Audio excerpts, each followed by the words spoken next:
Hello. What am I supposed to record? Med, why haven't you made a YouTube video in so long? Well, because I wanted to take a bit of a step back from YouTube and see things from a different perspective. I have some ideas, a little bit more of me as a part of the creation rather than trying to be a people pleaser. No one wants that. Whatever, that doesn't matter. It's been 1 year since we launched the Meds Map course. So in celebration of that, I'm gonna be adding some, well, DLC content to it for those who already have the course and anyone who's going to buy the course in the future. Now, you don't actually get to download it because it's all hosted on the website. Anyway, I just wanted to say that. So enjoy this blast from the past, good old clips from class. Anyway, enjoy this clip and stay tuned. So, okay, before I dive into specific ones, when I'm zoomed out, I sort of had this overall impression that there's a lot of gray here. So there's a lot of desaturation, which, as you mentioned here, you can use that to your advantage to let things pop forward. And I agree, and I like that. But I think it's overall too desaturated and not enough things that are popping out. So, for example, we could argue that the background is desaturated. Here it's desaturated, a little bit here, which would say that this is more saturated.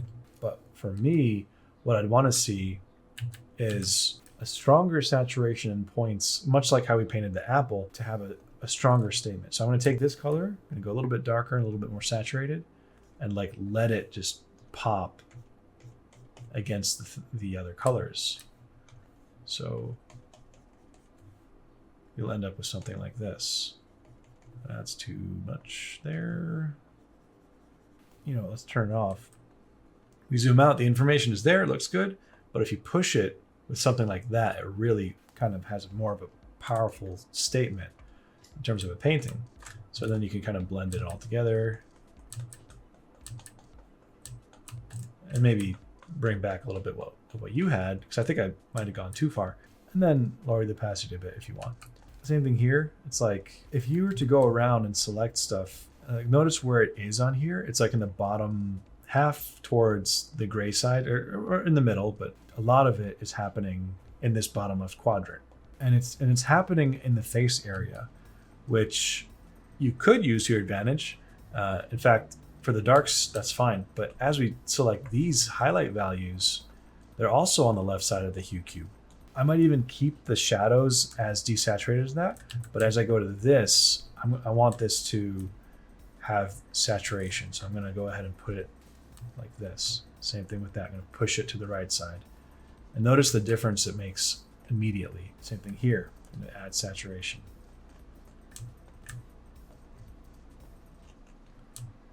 That blue, purple, right?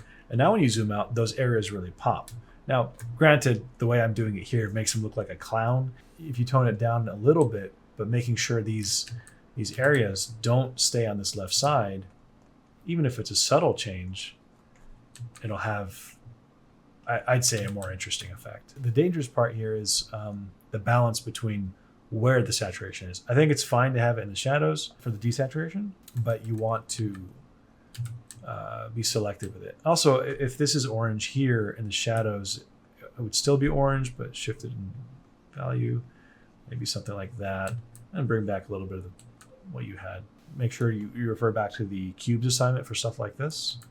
So if here's the teal, the shadow should be halfway to black, and then a different hue, right? So now we're starting to introduce more dimension in the piece.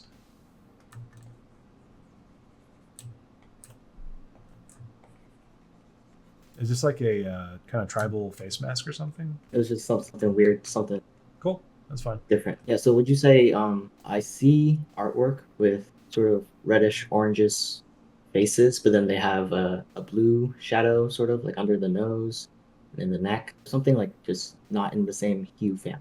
How would you implement that? Sort of So warmer skin so like tones. an orange face with like blue shadow. Okay, good question. What I've taught with the med cubes, for example, is if you have this orange, the shadow side is halfway to black, and then shifted either up or down, depending. So this would be technically cooler, but what you're saying is you've seen pieces that have that, but it's shifting to blue, and which we actually see that in real life, depending on where the sun is.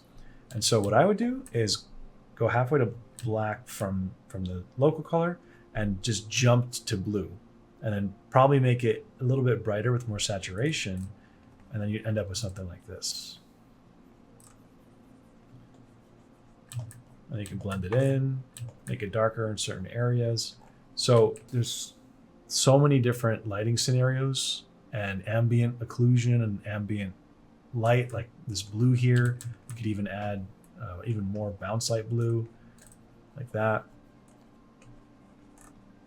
depending on the light source. So it just requires the research and collecting it and doing studies of it like this. But that's how you would do it. Is that what you were talking about?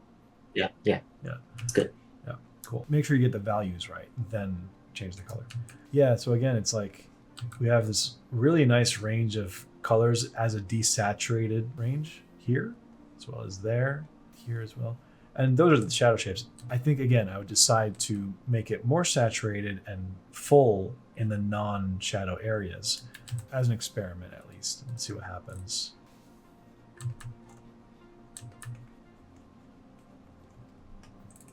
Because then it would really pop out against the low saturated shadows, right? So now it just really has a nice effect there. I mean, I don't know exactly what the reference was doing, but in terms of appeal and less muddiness, this is the approach to do it. So if we turn it off, it's almost like when we turn it off, it becomes back with the family of desaturation. When we turn it back on, it's separate and it becomes like new lands, a new territory for you to make newer artistic decisions. For example, let's say we don't want just that color. We can add greens in there and like shift it a little bit and kind of sneak those in there. Or what about some blues? All right, sure, that could look cool too.